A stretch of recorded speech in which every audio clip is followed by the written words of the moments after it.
Bonjour, bonjour, bonjour.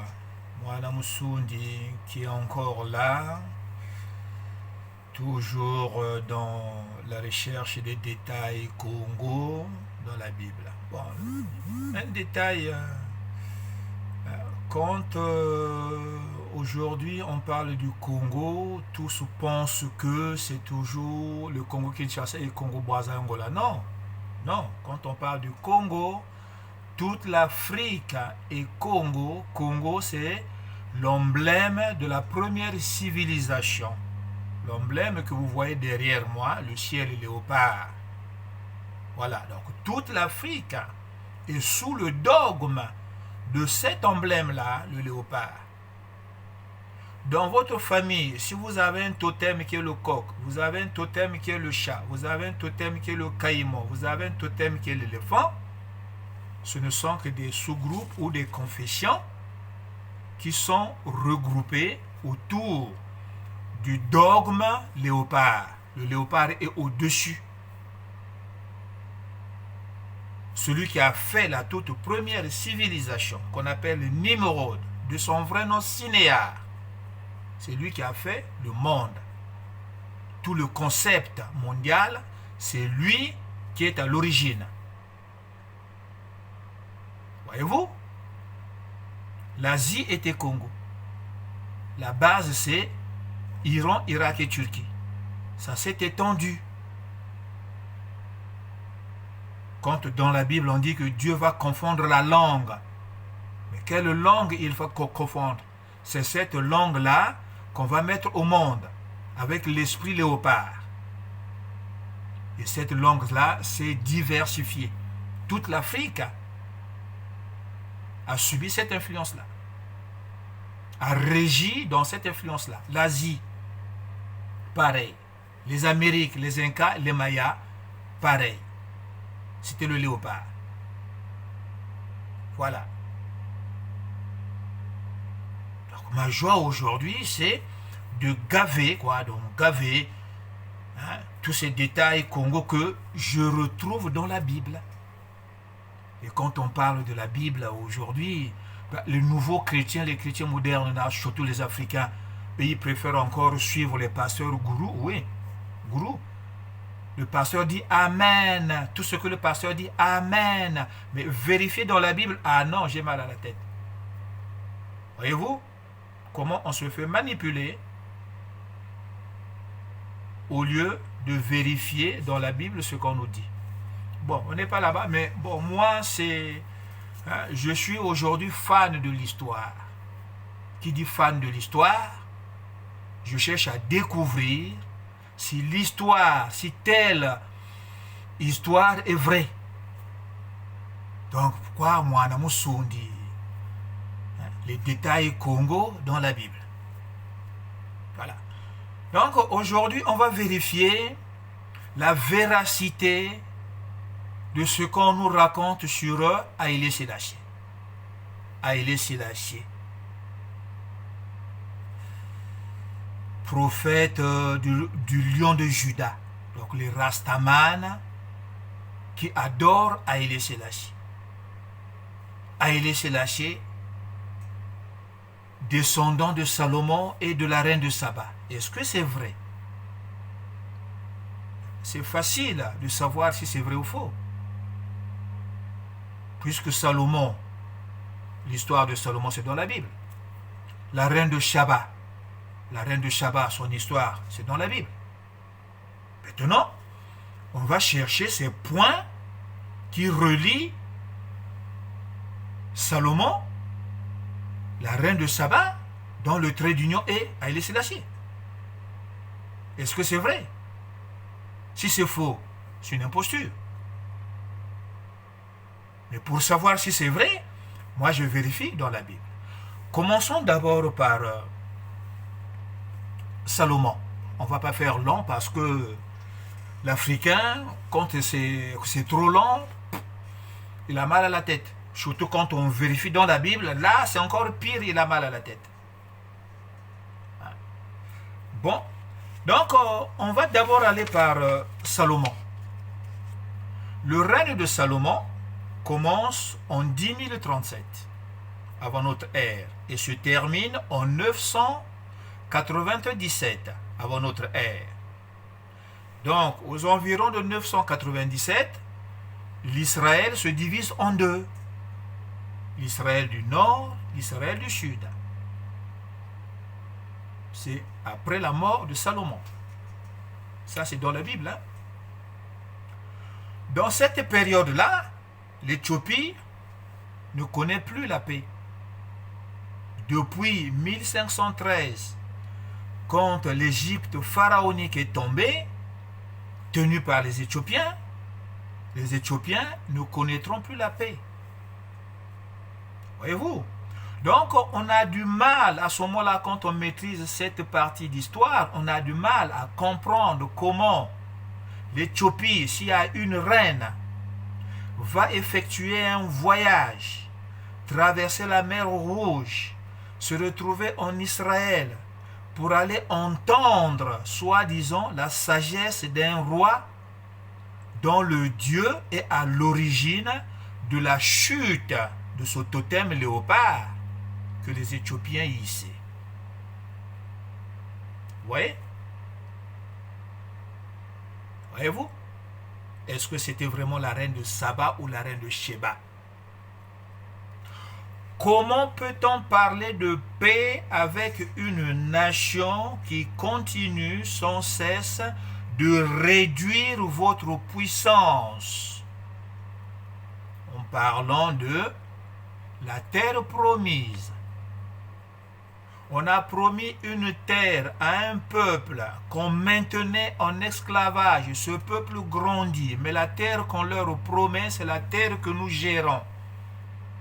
Et ce peuple, le vrai Dieu se sert de ce peuple pour nous réduire à néant. Et on va signer une paix avec eux. Voyez-vous? Ça, c'est déjà un point. Maintenant, quand on va parler de cette fameuse Sheba, c'est Saba ou Sheba? Notre chanteur de Choc Star a chanté la reine de Saba. J'oublie le nom là. Grand-père Bozi Boziana a chanté la reine de Saba. Est-ce la reine de Saba ou la reine de Sheba? Pour lui, la reine de Saba venait d'où? De l'Éthiopie ou de Yémen? Il ne saura même pas. Mais on va vérifier, bon, on ne va pas perdre trop de temps dans la Bible à décortiquer tous les Sheba et les Shaba. Sinon, ça prendra 2 heures. Je vous dis, l'Africain n'aime plus s'éterniser autour de la Bible. Il a mal à la tête.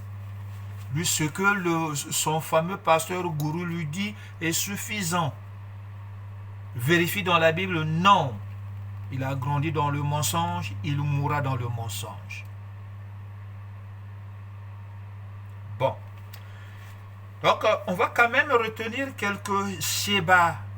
Parce qu'il s'agit dans la Bible de la reine de Sheba, pas de Shaba ou de Saba. Il y a une première Sheba, S-H-B-A. Sur la liste des fils de Rama, Rama qui est fils de Cush, Cush Éthiopie, il y a une Sheba, en dehors de Saba. Il y a un deuxième Sheba qui est fils de Yoktan de la lignée de Sem. Les Sémites qui, eux, ont conservé la langue originale qui est l'araméen. Les Kushites se sont rebellés contre cette langue pour mettre une langue dénommée Ngo, la langue de léopard, Congo. Et ça a fait des ramifications, d'où je dis que tous les Africains sont des Congos, toute une culture. Et il y a un troisième Sheba qui est un des fils de Yoktan. Yoktan, fils d'Abraham. Abraham, à la mort de sa femme Sarah, va épouser une deuxième femme qui s'appelle Ketura. Donc, ça, vous le vérifiez en Genèse chapitre 25, le verset 1 à 3, 1 Chronique, chapitre 1, le verset 32. Alors qu'il était encore en vie, Abraham envoya sa descendance issue de Ketura à l'est, au pays de l'Orient, plus précisément du côté de Yémen, donc les Yéménites. Donc, Genèse 25, verset 6. Il semble donc que ce Sheba-là se soit installé quelque part en Arabie. Donc, le peuple de Sheba, descendant d'Abraham, Abraham va les envoyer là-bas pour éviter les conflits avec la descendance de Ismaël aussi et de Isaac.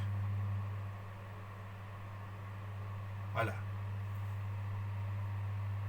Donc, c'est là que sortira cette fameuse reine de Sheba. C'est pas Éthiopie. La reine de Sheba, donc quelque temps après que Salomon eut terminé de nombreux travaux de construction, il reçut la visite de la reine de Sheba, qui avait entendu la rumeur au sujet de Salomon à propos du nom de Yahvé. Cette reine, dont la Bible ne donne pas le nom, vint à Jérusalem avec une suite très importante de chameaux. Les Éthiopiens, en bons guerriers, roulaient à cheval. Le peuple de Saba, un peuple paisible, il roulait à dos de chameau. Vous voyez, un bon Ismaélite, quand il te parle, c'est tout doucement. Au rythme du chameau qui va doucement, c'est comme ça que le bon Ismaélite pacifique, il te raconte aussi l'histoire. Voyez-vous? Un bon Ismaélite. Déjà ça, c'est un détail qui écarte l'idée que la reine de Sheba venait de l'Éthiopie. Les Éthiopiens, c'était des chevaux, des guerriers. Or, à l'époque, c'est le cheval qui était l'animal de guerre. C'est pas le chameau. Le chameau était comme une trottinette, quoi, prendre l'air. Hein? Voilà. Or, la cheval, c'est... Voilà la différence. Voyez-vous? Donc, cette reine, dont la Bible ne donne pas le nom, vint à Jérusalem avec une suite imposante de chameaux portant de l'huile de baumier, de l'or en très grande quantité et des pierres précieuses. Bon, de l'or, de l'huile, on peut en trouver, que ce soit en Afrique ou en Arabie.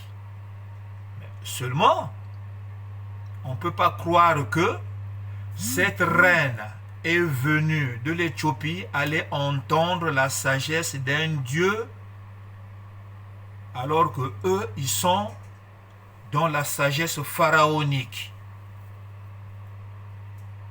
Eux, ils ont un Dieu, le léopard. La sagesse du monde est puisée dans ce contexte-là, dans la conception léopard. Pourquoi ils vont aller entendre la sagesse d'un autre Dieu qui ne les intéresse pas? Voyez-vous?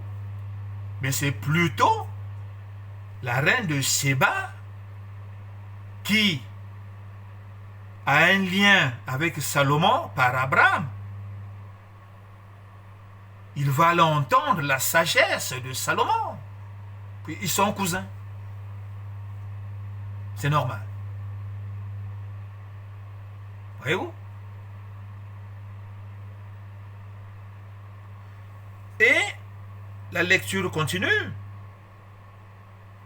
Son mode de transport, comme je le dis, et le genre de cadeau qu'elle apporta indique qu'elle venait du royaume de Séba dans le sud-ouest. Ça fait un triangle. Hein? Il y a l'extrême Arabie, qui est le Yémen, l'Éthiopie, à droite, si on se situe à cheval sur la mer Rouge. Tout en haut, c'est Israël. Donc, le sud-ouest, c'est de quel côté? Le sud-est, c'est l'Éthiopie. Le sud-ouest, c'est le Yémen. Voyez-vous? Voilà. C'est ce que montrent également les propos de Jésus. Même Jésus aussi en a parlé. Hein? Jésus, pour les autres qui n'a jamais existé, quelqu'un qui n'a jamais existé, il va faire mention de cette histoire. Il va tirer leçon de cette histoire pour enseigner les siens.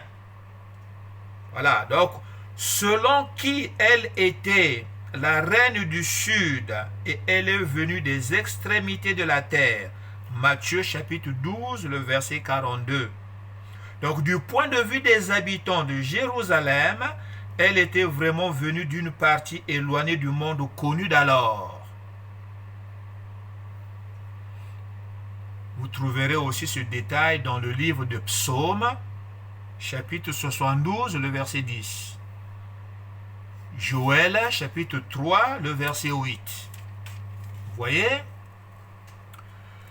Donc, quand vous êtes à Maride, qui est à environ 1900 km des Syriens-Guébert, qui se trouve sur la côte nord de la mer Rouge, Jésus dit de la reine de Séba qu'elle était venue pour entendre la sagesse de Salomon. Fin de citation. C'est un détail que vous allez retrouver dans le livre de Luc, chapitre 11, le verset 31. Luc qui a écrit ça, ce n'était pas un apôtre de Jésus. Quand vous citez les 12 apôtres, Luc n'est pas dedans. C'était un observateur qui s'intéressait de la vie de ce petit groupe à cette époque-là. Voyez-vous, son témoignage est canonisé. Il avait écrit à qui? À un certain homme de haut rang qui s'appelait Théophile. Voilà, donc ce courrier a été récupéré, compilé dans les évangiles. Parce que c'est un témoignage fort. C'est tout. Elle fut impressionnée par ce que Salomon lui dit, parce qu'elle vit de la prospérité de son royaume et par la sagesse avec laquelle il avait organisé son personnel. Elle proclama heureux les serviteurs du roi, parce qu'ils pouvaient entendre sa sagesse. Et elle bénit Yahvé de l'avoir placé sur le trône. Voyez-vous, la reine de Séba bénit Yahvé. Ce n'est pas la reine de l'Éthiopie qui va bénir Yahvé. La reine de l'Éthiopie va plutôt bénir Mudumango, le premier concepteur du monde, Léopard. Vous voyez? La reine donna à Salomon 120 talents d'or, estimés aujourd'hui à 46 242 000 en pièces de dollars, ainsi que de l'huile de baumier et des pierres précieuses. Salomon va lui offrir des présents dont la valeur dépassait, semble-t-il, celle des trésors qu'elle avait apportés. Puis elle retourna dans son pays. Bon, entre-temps, si elle était partie enceinte, c'est pas un enfant qui va diriger l'Éthiopie plus tard. C'est plutôt un enfant qui va être roi chez les Yéménites. Voyez-vous? Donc, il n'y a aucun lien avec notre Éthiopie à nous. Voyez-vous? Christ déclara que cette femme se lèverait lors du jugement et condamnerait les hommes de la génération du premier siècle. Matthieu chapitre 12, le verset 42. Luc chapitre 11, le verset 31.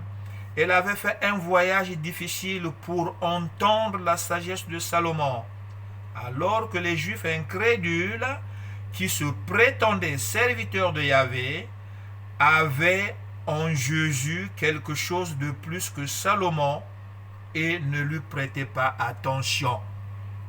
Voilà ce qu'on appelle l'application que le chrétien fait sur cette histoire. Bon, on n'est pas là dans le cas des religieux, on est là dans le cas historique. Voyez-vous? Donc, notre Haïlé Sélassié est un imposteur.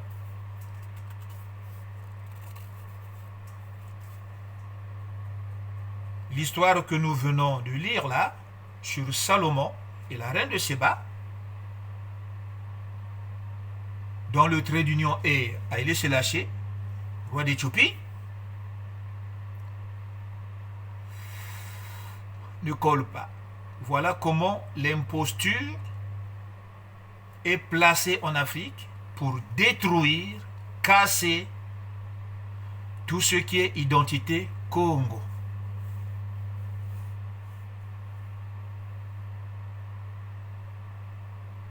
Voilà. Prophète des Rastaman. Mais quand vous lisez le livre des Juges, quel est le lien entre les Rastaman et l'histoire des Juges? Prenons le cas de Samson.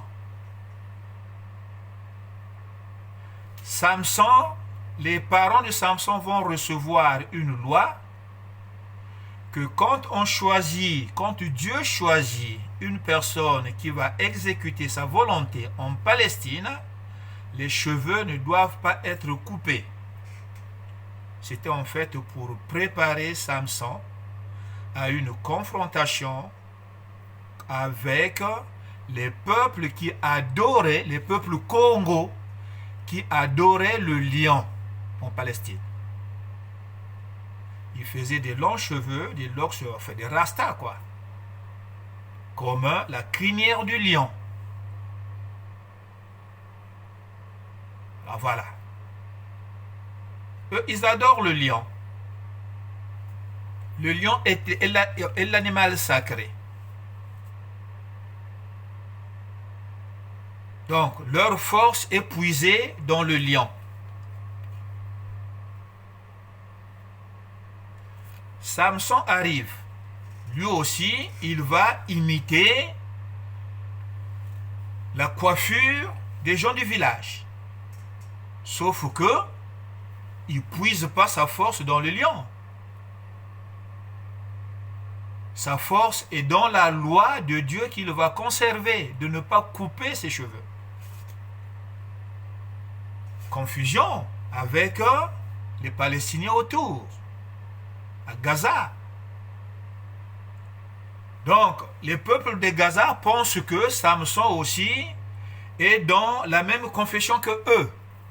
Sauf qu'ils sont surpris de voir que Samson va tuer un lion, ce qui est sacrilège. Si tu tues le lion, tu ne vas plus profiter de sa force, tu ne peux plus bénéficier de sa force. Samson commet un sacrilège. Un étranger parmi nous, au lieu de respecter notre divinité, il nous tue le lion. Bon, on lui fait la guerre. ils n'arrivent pas à le vaincre. Samson les massacre tous, jusqu'à emporter avec lui la grande porte de Gaza. Il s'étonne. Oh, il nous a tué le lion, il a commis sacrilège. Et il continue d'avoir la force plus que d'un lion. Mais sa force vient d'où alors? Voilà comment Dieu juge les peuples Congo en Palestine. Voilà les raisons des livres, le livre des juges.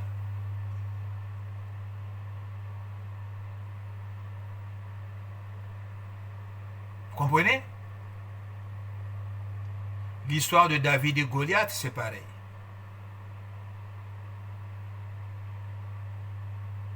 Goliath faisait partie des peuples grands et forts, les ancêtres des Tchadiens, qui occupaient le Nil bleu, les titans. Quand vous avez un père ou dans le quartier vous avez une famille, tous y sont forts. La force de l'éléphant, la force du rhinocéros, la force du hippopotame, on finit par les appeler les titans ou encore les Elohim. Et ils font partie maintenant des seigneurs des guerres. Qui dit seigneur dit une divinité. Congo. David va en tuer un. Le lieutenant de David va aussi en tuer un. Les Goliaths ne faisaient pas plus de 5 mètres, hein, c'est faux. Quand on vous dit il y a une image qui a été fabriquée, montée, montrant que c'était Goliath. C'est faux. Hein? Ce sont les ancêtres des Tchadiens.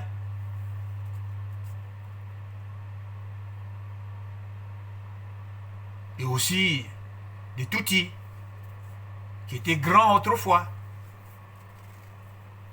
Hein? Vous allez aussi en Ouganda, vous allez aussi trouver des gaillards. Toute cette descendance-là exterminée. Avant, c'était des seigneurs. Donc, en opposition avec la conception divine qui est naturelle. Donc, la superpuissance de Dieu est en train de détruire la puissance au Congo.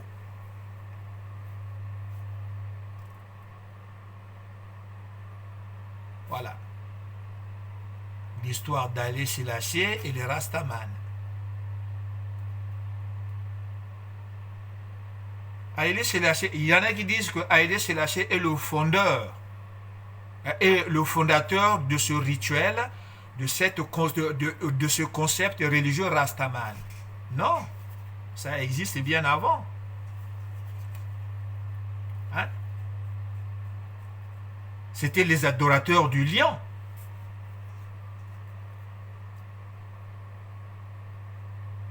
Au temps biblique. La culture Congo en opposition avec le Dieu Tout-Puissant.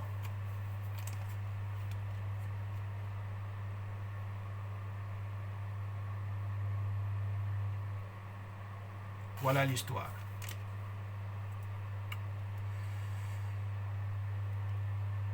Bon, ciao, ciao. Bah, à la prochaine, hein?